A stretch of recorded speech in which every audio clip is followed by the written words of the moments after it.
வெள்ளைக்காரன் காலை நக்கி படைத்தவர்களுக்கே இந்த திமிர் இருக்குமானால் அந்த வெள்ளைக்காரனை எதிர்த்து போராடி தங்கள் வாழ்க்கையை அழித்துக் கொண்ட காங்கிரஸ்காரனுக்கு என்ன இருக்கும் என்பதை 4 மாதம் கழித்து புரிந்து கொள்ளார். சுதந்திரத்துக்காக போராடியவன் தெருவில் இருக்கிறான்.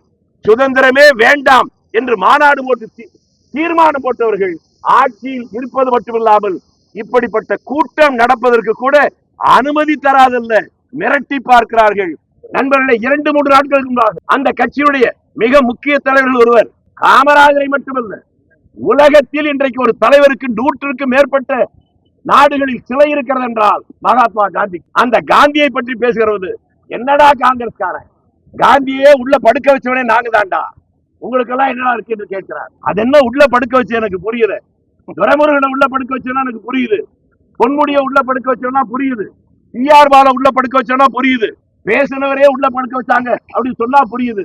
ஆனா மகாத்மா காந்தியை உள்ள படுக்க வச்சா, அட பாவிகளா, நீங்க எல்லாம் வெள்ளை சட்டை வேட்டி கட்டுவதற்கு காங்கிரசும் காந்தியும் செய்த தியாகம், அதனால் தான் வந்திருக்கிறீர்கள்.